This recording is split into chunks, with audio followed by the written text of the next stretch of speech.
Moon Girl Astrology here with your new moon total solar eclipse in Sagittarius Astro Report. The new beginning of the new moon arrives at 11:17 a.m. Eastern Standard Time. That's 8:17 a.m. Pacific Standard Time. Calculate for your time zone.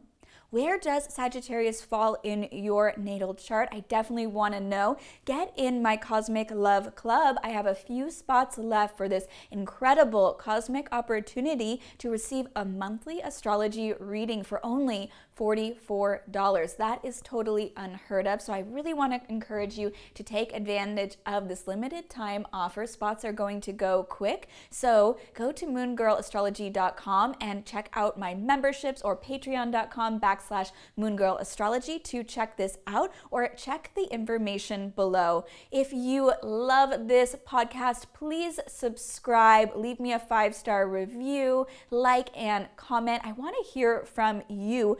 How are you feeling, and what's your favorite thing about the Sagittarian archetype? Let's begin. The Sagittarius new moon total solar eclipse is a whole new beginning leading up to this new era that will dawn next week on December 21st on winter solstice, when the great conjunction, the star of hope, where Jupiter, the ruler of this new moon, merges with Saturn, beginning a new 20-year cycle and a whole new 200-year era. We're going to talk all about it. First, let's look at the important moment of this Sagittarius new moon and total solar eclipse. Eclipses happen every 6 months. Look back to June 5th during the Sagittarius full moon to see what was happening, what themes were emerging at that time. Scroll back through the photos on your phone or on Instagram, or try to reflect back, look at your calendar, your planner, and see what was going on in your life. Now we are really completing and concluding those major themes, finding a resolution, a sense of resolve, and really ending and releasing those so we can begin again on a blank slate. So do you want to slam the door closed with unresolved emotions, or do you want to close the door peacefully on this 6-month cycle and even this last 20-year cycle, looking at the great conjunction arriving in 7 days from the new moon? Let's see how we can work through the energetics of the Sagittarius new moon. The south node is in Sagittarius, so we are really eclipsing away and moving away from all of the Sagittarian themes, which are international travel. So that's the easiest one to see. When the south node moved into Sagittarius, we almost immediately saw the eclipsing away, the decrease of our comfort zone in the south node in Sagittarius. Here, looking at international travel and globalization in particular, Sagittarius rules over not the logistics of travel itself, which would be its polarity, Gemini. We just had the full moon in Gemini 2 weeks ago, opening this eclipse portal. And the north node is pushing us out of our comfort zone in Sagittarius into Gemini over the next year and a half or so. So that means we're moving away from the Sagittarian energy of international travel, the experience of travel itself, not the logistics of travel, but how travel expands us and gives us these explorative, adventurous, even foreign experiences. It really expands not only our philosophy, Sagittarius rules over philosophy and our belief systems, but it also expands our awareness through travel. So we're moving away from the international travel that's so obvious to see at this time with all of the restrictions happening. We're also moving away from a really globalized economy and into like the local supply chain, Gemini energy. We're moving into the energetics of Gemini, away from the polarity of Gemini Sagittarius. Also, Sagittarius rules over religion and religious propaganda, also media propaganda. So the proselytization and the propaganda of getting up on your soapbox, really self-righteous and declaring the truth. Sagittarius, the centaur, the one who aims towards that higher truth and really desires and is aiming for truthfulness in all things.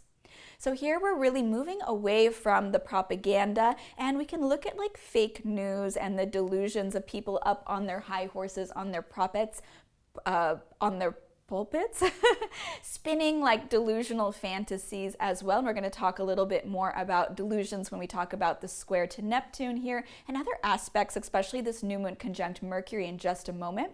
But just looking at these major themes of Sagittarius, moving away, eclipsing, and letting go of the international travel in favor of getting super local, moving away from the global supply chain and looking at our local community and our local supply chain. Also stopping to obsess over like what's foreign and exotic, and really appreciating our local communities. Moving away from religions and really letting us get into like that freedom of thought as well. And moving away from eclipsing and letting go of the propaganda of the media, the delusional hype. Even, for example, the media was not airing number 45 Donald Trump's kind of crazy ranting and propagandizing and what maybe would have worked in the past, where like powerful figures could just spin delusional hype and people wouldn't have any access to the real facts. Gemini, really the details. Gemini, we would rather have just maybe been bought into the delusional hysteria. And some people have been like, pigeonholed into their news media propaganda stream that might be propping up this phantasmagoric delusion that Donald Trump won the elections, for example. That is simply a mundane example of this astrology. So I'm simply using it as an example. So we're all moving away from being really self-righteous towards really getting more curious about the world around us, Gemini, and interested in even changing our minds. So we have this expansive, broad, big picture, and although we are moving away from the energy of Sagittarius, we definitely still want to connect into the pure energy of the new moon in Sagittarius, which wants us to have a whole new beginning, and Sagittarius wants us to have faith. Be optimistic. I love the energy of Sagittarius, ruled by Jupiter, the benevolent, good, wish-fulfilling planet. Jupiter is the ruler of this new moon. And Venus is sextile Jupiter conjunct Saturn, as well as Pluto. And Jupiter is also square Mars here. It's both Saturn and Jupiter conjunct, still conjunct at these final degrees of Capricorn. They're graduating. We're going to talk all about the graduation of Jupiter and Saturn for the Great Conjunction in a moment, so stay tuned.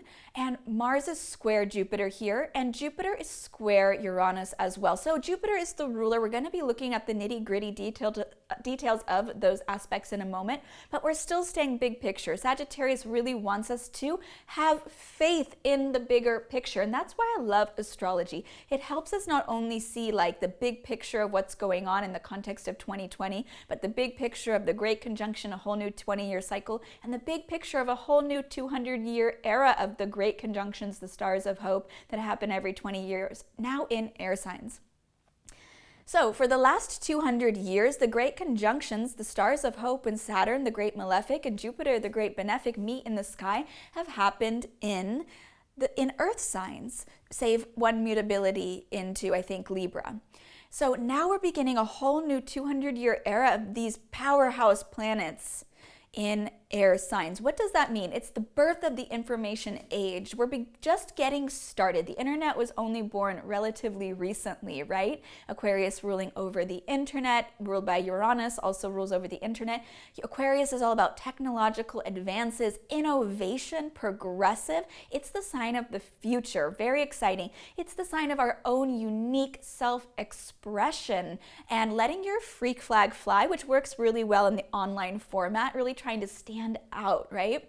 So Aquarius wants to be unique, be eccentric, experiment, get super innovative, and that is what we are being called to do during this time, especially with the ruler of this new moon, Jupiter, still moving through the final degree of its sign of weakness, its detriment in Capricorn. Jupiter, this planet of expansion, growth, prosperity, abundance. Jupiter is Lord of heaven. Zeus, God of all gods, very wealthy planet, is in its detriment or fall every 12 years in Capricorn, as it is this year, as it was during the Great Recession in 2008. Jupiter is restricted here. Capricorn is the sign of restriction, frugality, harsh, stern lessons from the patriarch, the father. Capricorn is the government, the authorities, the institutions that want to build solid, heavy, grounded, stable structures. It's also the planet, the sign, Capricorn, of restriction, as I said. So Jupiter in Capricorn indicates restriction, indicates recessions here. And Jupiter at the time of the Sagittarius new moon total solar eclipse is at 28 degrees of Capricorn, about to join Saturn at 29 degrees. Saturn is at the anaretic or final crucial degree, about to graduate from a 2.5-year project, transforming the government, transforming the economy, transforming the authorities, and transforming the patriarchal system, the father energies, and teaching us wisdom and how we create stability and structures in our lives. Saturn is about to move into the sign of Aquarius 3 days after this new moon on December 14th. Saturn will move into Aquarius, 0 degrees of Aquarius, on Thursday, December 17th at 12:04 a.m. Eastern Time. And then Jupiter will move into the sign of Aquarius on December 19th at 8:07 a.m. Eastern Time. And then, fantastic, Mercury moves into Capricorn on the 20th, moving out of Sagittarius. And then on the 21st, the great conjunction, winter solstice, the sun is going to be at 0 degrees of Capricorn. Saturn, finishing its tour through Capricorn, is going to be at 0 degrees of Aquarius. And Aquarius is going to meet. They're going to be the closest in the sky that they have been for 800 years, I believe, since medieval times. Although Jupiter and Saturn meet every 20 years, this is super, they're the closest they've been since medieval times. And they haven't been together conjunct in Aquarius for quite some time as well.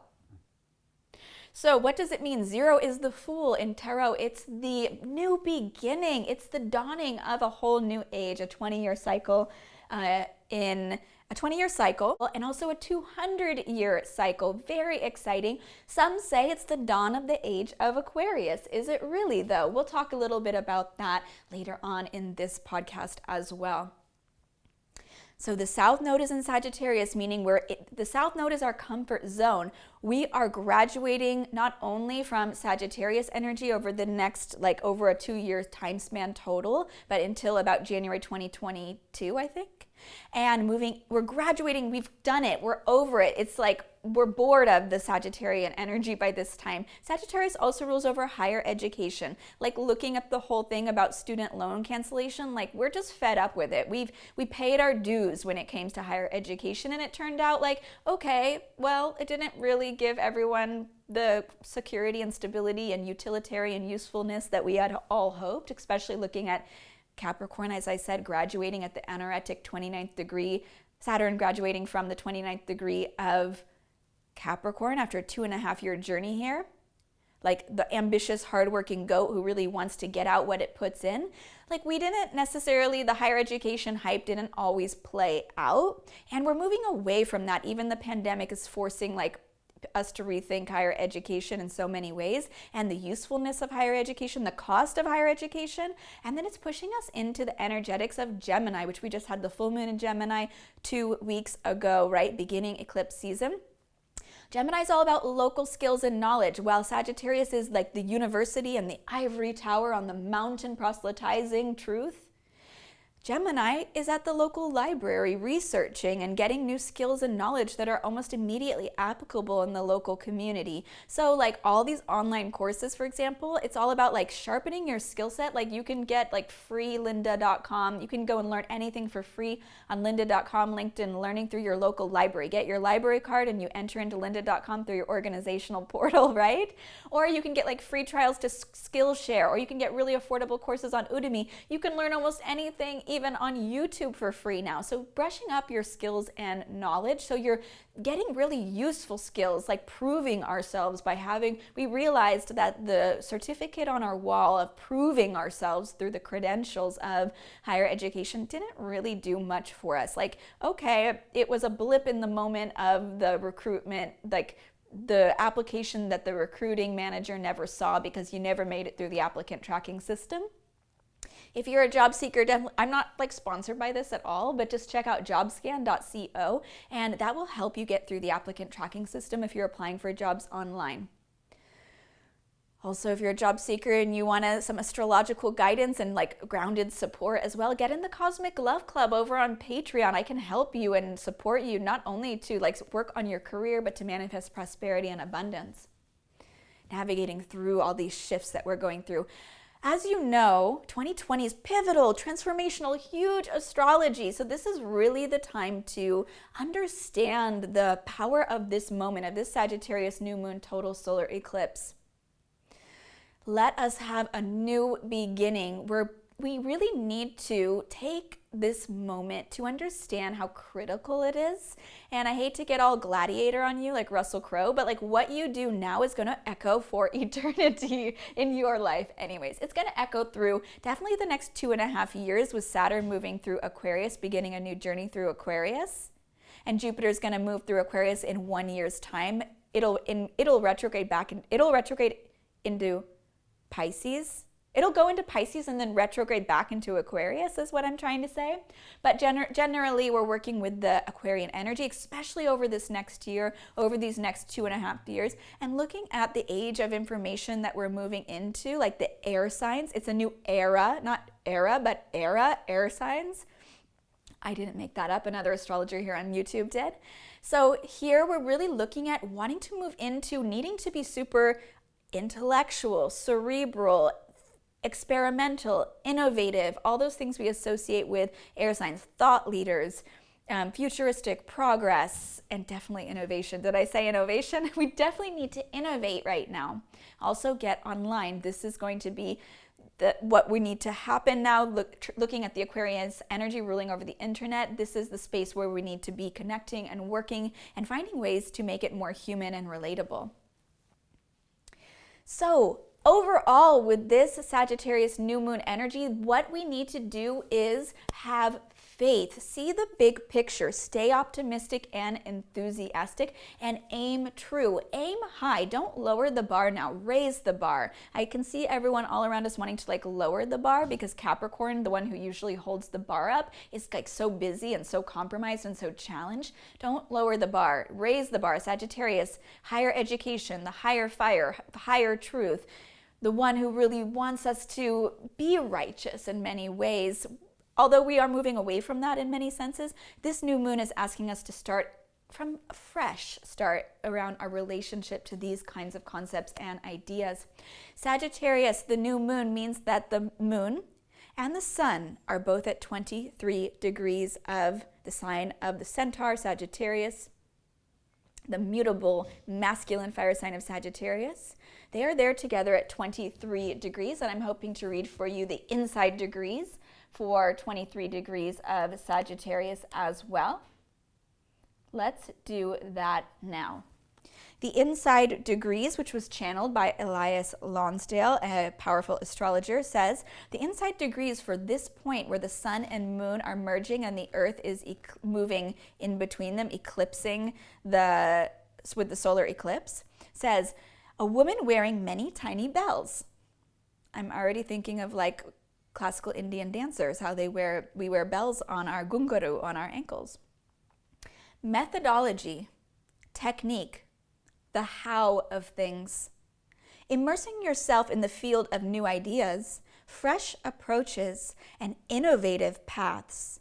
Imaginatively and energetically.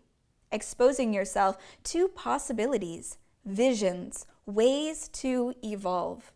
The body's wisdom musically in touch and in tune, sensing the resonance of cellular awakening. Eager and enthusiastic and bright. You have given over to the process, always in midstream, seizing upon opportunities, challenges, openings, needing to know just how it feels at the micro levels. What is it like to be free? To be joyous, to be unrestricted here in the body, in the world. You seek the full-on motivating spark of knowing what it feels like to be tuned out and discovering what it really means to be tuned in all the way. Oh my gosh, I love this so much. That's the first time I've read this actually. Sagittarius, higher education, a new methodology. What is your approach to things? And while we're graduating with Saturn moving through, Jupiter and Saturn graduating from their tour through Capricorn, we do need a new methodology. What is your approach? What systems and structures have you built to create a new methodology and have new technique? Like we really do, the air signs, they're those academics, intellectuals, looking at the techniques that we use in our lives, and especially innovating new techniques like the how of things. I love this so much. Oh my gosh. You're immersing yourself in the field of new ideas and fresh approaches. Like I'm saying, innovative paths.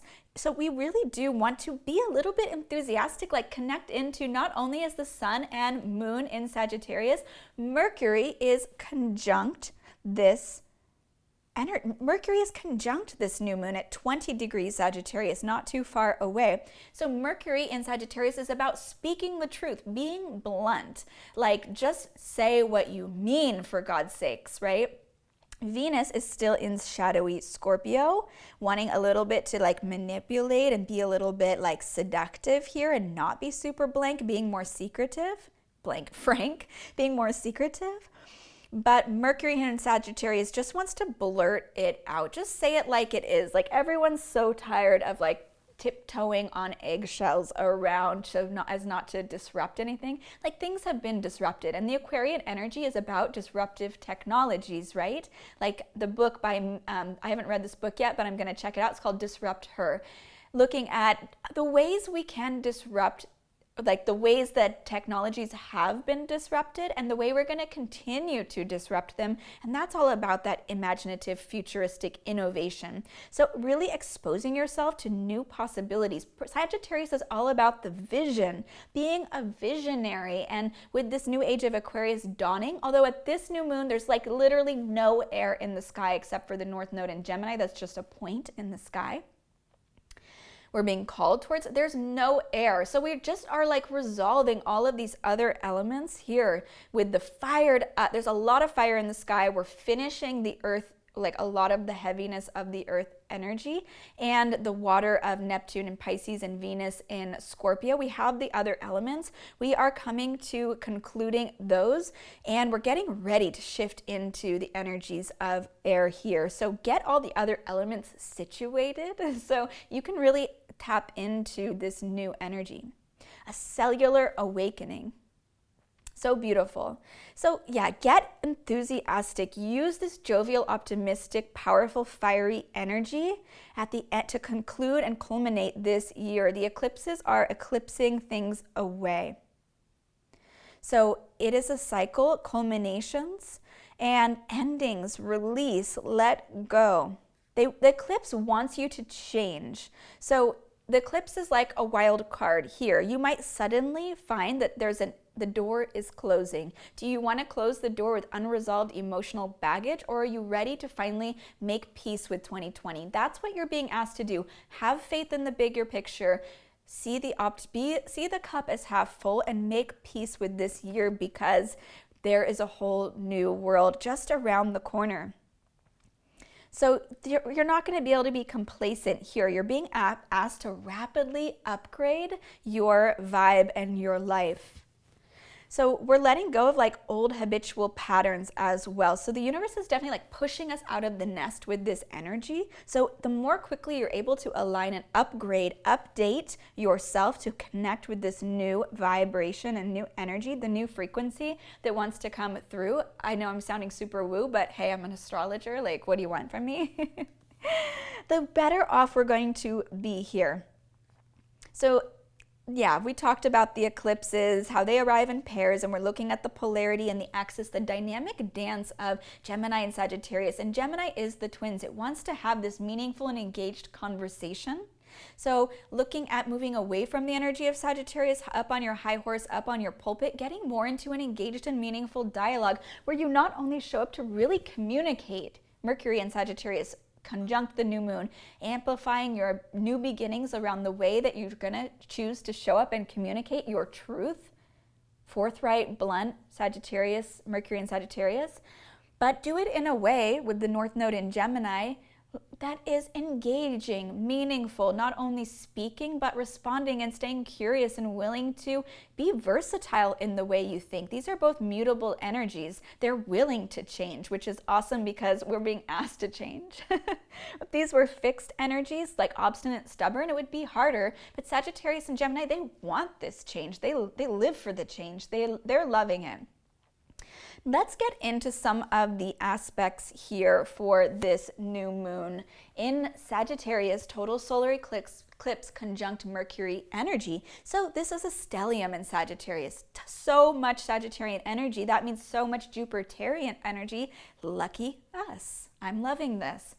Jupiter is sextile Venus, or rather Venus is sextile Jupiter. Both of the benefics are flirting with each other. This is a really wonderful opportunity to take an aligned action, embodying your most abundant self who is grounded in systems and structures, stabilized, and has shown up to take responsibility for the prosperity that you desire in your life. Venus in Scorpio is not in her favorite place, but it's still a benefic, it's still a blessing energy. She's in her fall in Scorpio. She's still doing the shadow work that we were doing last season, especially last new moon. That was a really nightmare situation with the new moon in Scorpio energies and all the shadow work we were doing.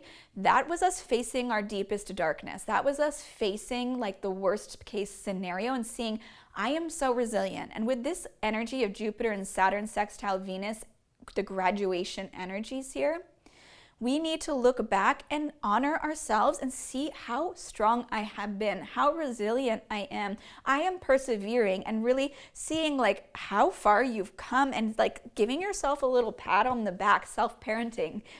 Capricorn and all of the Capricorn energies with the stellium still in Capricorn. There's like an optimism coming from the dad vibes. Like on YouTube, there's this dad who's like, ask your dad or whatever. He's like, okay, for all those people who don't have father figures in their life, like I'm gonna come up on YouTube and I'm gonna like answer all the questions that you would have for your dad. It's like tears, like super sweet. So self-parenting, or find like a father figure who can give you that pat on the back, not the stern, harsh father figure energy of like chastising you and teaching you wisdom through harsh lessons in life, Saturn, but the one who's like, wow, you really did a good job here. Like you took charge of your life. And look back over these 2.5 years of Saturn in Capricorn, and especially the last 1 year with Jupiter, Saturn in Capricorn, and even like when Pluto moved into Capricorn, I think April 2019, look back over this time and see, who have I become? Human beings are so funny because we think we're finished versions of ourselves, but if we look back even 10 years from now, we'll see we're totally different people than we were. Even if you look back 2.5 years when Saturn moved into Capricorn, you could be a totally different person than you were. I know I am. What about you? Are you a totally different person than you were? Definitely let me know. Hit me up in the comments, or let me know in your 5-star review you're going to leave me on in this podcast. So who am I? And honor who you have become now. We are graduating, and Sagittarius wants to celebrate that. So throw your mortarboard cap or whatever they're called, those graduation caps, in the air and celebrate this moment, how far you've come. Take an action step towards finally really solidifying and anchoring in the methodology that you have evolved over the last 2.5 years, and especially the last year with all of this powerful stellium, and especially since the Saturn-Pluto conjunction, that has been in the background looming large, and also the Jupiter-Pluto conjunctions that we've been having all year. Really, Pluto has been testing us hardcore, destroying what is no longer serving us. Pluto, like Hades, Lord of the Underworld, with Venus still in Scorpio. Scorpio's ruler is Pluto in our modern astrology. So see really, what have you let go of? What has been destroyed in your life, and what has remained from the ashes? And how have you been like a phoenix rising from the ashes to now move forward in this new era? I'm not like, I know you don't really like, part of you maybe doesn't even believe me because we've been so deep in the mud. Oh my God, what is next? But I'm telling you, this is exciting. All the astrologers are super hyped because, of course, with the great conjunction around the corner, like Aquarius can be said to have a lot to do with astrology in some ways. Like Uranus could be even the ruler of astrology itself in some ways. Potentially, maybe. What are your thoughts on that? Pisces, like Neptune as well, of course, is all up in the mix. But here, we are so excited. So get excited. Let yourself be into the Sagittarius jovial optimism energy. Let go of the world-weary warrior. Just suspend even your belief for a moment. So this Sagittarius new moon conjunct Mercury are square Neptune. What does that mean? The square to Neptune means there's like tension between the pandemic. Neptune and Pisces is bringing us into oneness consciousness through this tragedy and sorrow, the karuna rasa, the horrors of the pandemic. It's bringing us into understanding, oh, we are in this oneness consciousness. Neptune and Pisces rule over not only invisible things like viruses, but hidden enemies. Like this is our great enemy, right? So we all have a common enemy here, whether or not we can understand or whether or not certain people recognize that or not. Or there can be denial. Neptune and Pisces can be super in denial. It can also be victimization. It's like foggy, cloudy illusion. So with the Sagittarius new moon, but with this eclipsing energy, things being eclipsed away and a rapid upgrade of being pushed out of the nest of Sagittarius, it's like, okay, how are we going to deal with the delusional righteous propaganda of like number 45 Donald Trump getting and like whirling and spinning in delusional fantasies? Okay, some people just choose like not to air that diatribe and the crazy. Like even, Donald Trump's niece has said like he's the only person who can gaslight himself. So Neptune and Pisces square this new moon.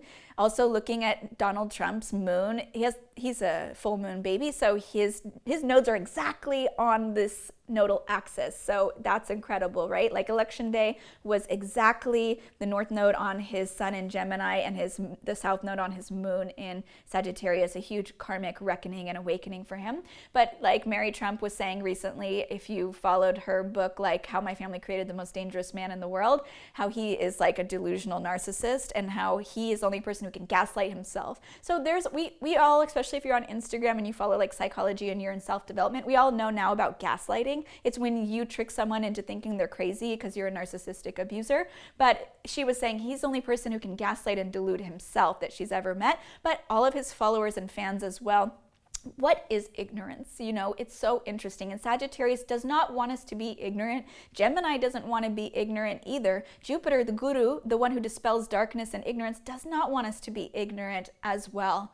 So here we're being asked to really rise above and have a new beginning so that we can move out of the age of ignorance and darkness, also the age of consumerism with 200 years of the great conjunctions in air signs. So let's just digress into that for a second. The last 200 years, we had the great conjunctions, the stars of hope, the great benefic and the great malefic, Jupiter and Saturn meeting all in earth signs, which is like the industrial age, consuming earth resources, concerned with materialism and worldly things. And now we're moving away from that. Like we've done it, and now we're moving into saving the planet through futuristic, progressive, intellectual like ideas and getting everything online so we don't have to waste fossil fuels flying all over the world. We can just have Skype meetings, etc., right? And we don't have to commute everywhere, although it's debatable whether or not it's environmentally more friendly to have everyone in their own homes because everyone's heating their own homes individually, etc. Okay, I digress. So here, let's go back. Jupiter, Saturn completing 200 years of conjunctions in Earth sign, looking at Jupiter as the ruler of this new moon. So it's crucial, it's critical, it's important for us to look at Jupiter, the guru, the one who dispels ignorance, who brings us into the light, the benefic good planet. The guru is divine being, right? So maybe you like goddess worship. Maybe you're into Hinduism or deity yoga. Maybe you're into the Tibetan yoga, which is Tantra, which is working with deities. The planets are deities as well. And some say even, especially astrologers, even higher divine gods and goddesses. They are the gods and goddesses themselves, right? Manifest in reality, energetically portraying and creating and energetically influencing all of our reality. Stepping into the divine reality is very beautiful. If you ever lived in Bali and you've gotten close with the Balinese, or you've worked in the Kala Chakra or Tibetan tantric practices, you have entered into divine realities, right? A collective consciousness that consecrates and collectively builds out astral worlds of divine, so you can literally bring heaven to earth, right? So the planets in astrology help us to do that. And, astrology is booming. There's a whole renaissance. And even, I digress further, the last time we had the great conjunctions all in air signs was the Renaissance. Like, this is also, we're having a Renaissance. Astrology is having a Renaissance. It's part of our DNA, the cosmic calendar. So people are into it, and we can work. It's so fun to use astrology because it's like the one thing that has been allowed to unite us all, because it's fun in this super woo-woo, like, spiritual domain. Whereas otherwise, if I came out and I tried to speak about spirituality in the mainstream and in the newspaper, it just wouldn't fly. We've allowed ourselves to have our horoscopes, even in the age of the earth signs all conjunct in Earth, like mundane, like pragmatic, practical, like critical, analytical. They're not going to go for the mystical, otherworldly, magical, spiritual realm, if that makes sense. What else is happening with Jupiter? Let's get back on track here, you guys. I hope you love my digressions. Definitely let me know if that was like a loop, if you understood what I was saying in the comments, or if that made any sense to you, or was that just a total like side note? I feel like I'm tying it all together here.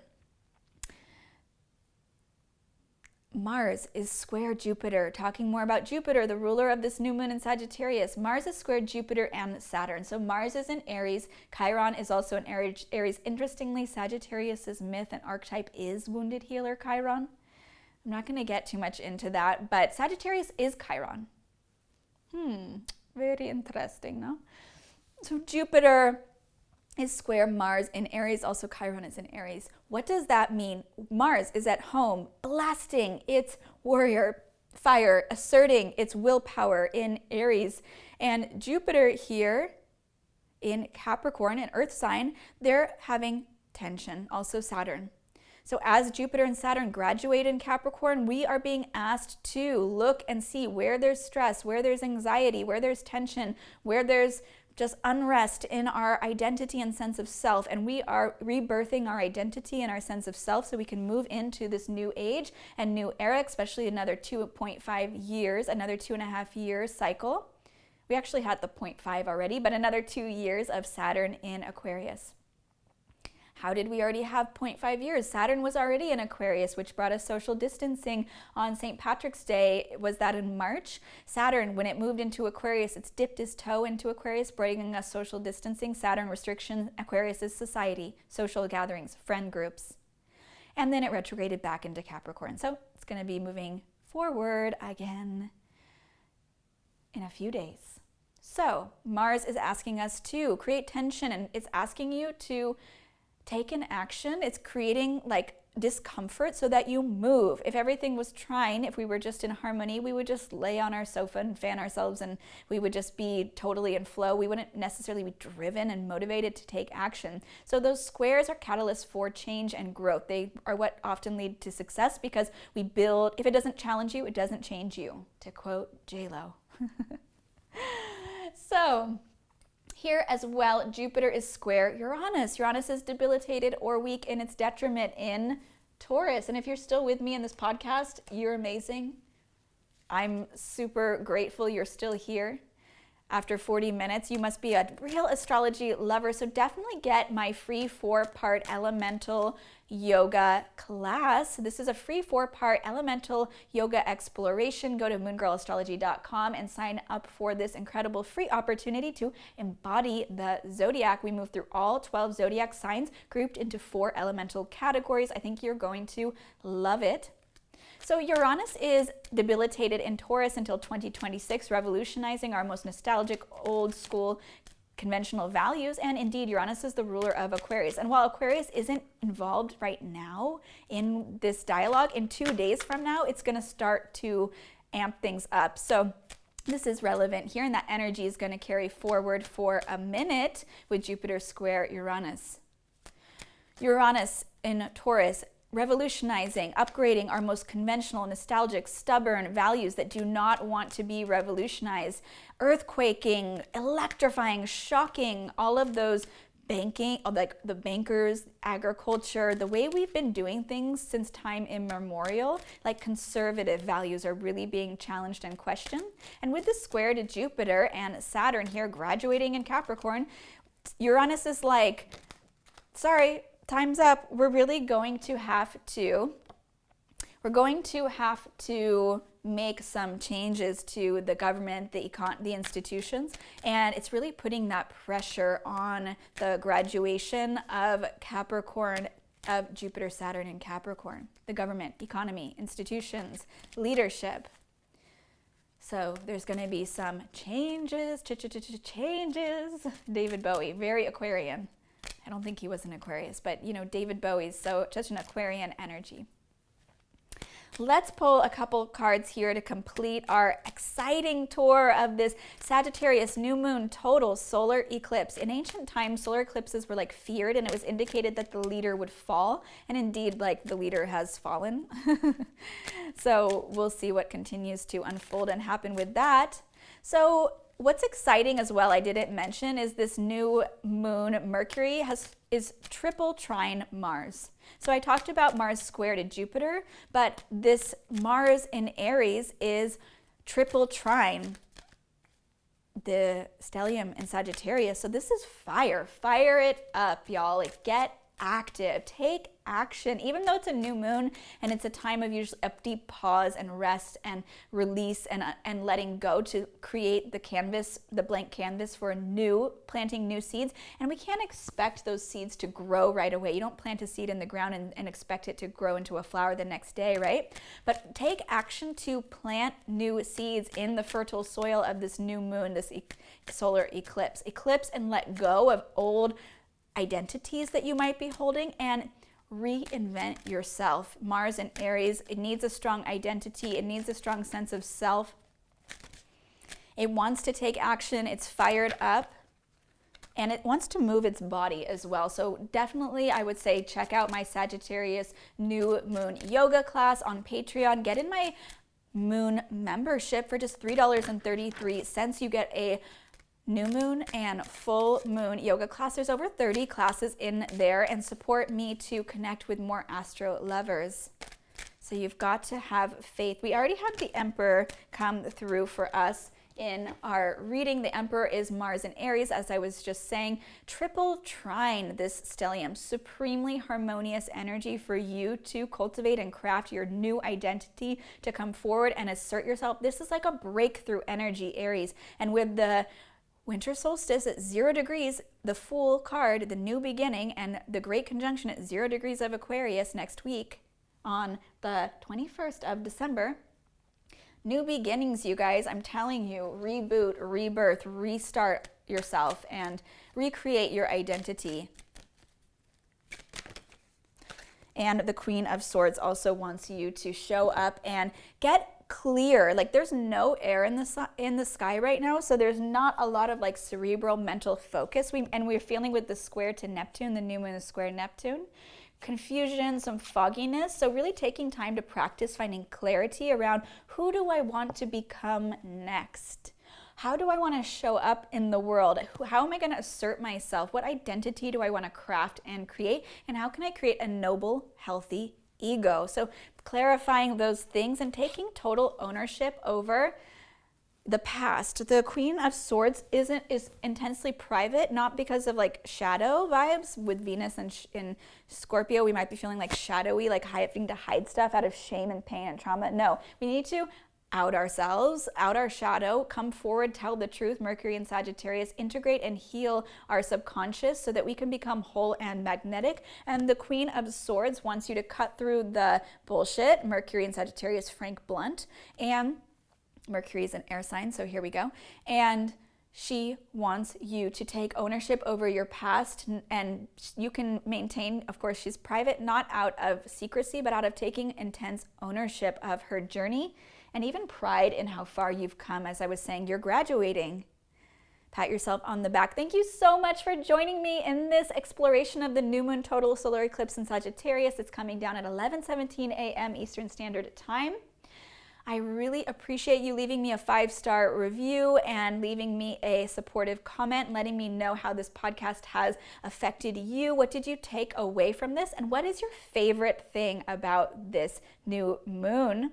I want to hear from you. Definitely check out the Cosmic Love Club over at patreon.com/moongirlastrology. I'm going to leave all the information for you in the notes below. Subscribe and turn on your notifications too so you get all future updates here. Sending you lots of love as you make peace with 2020.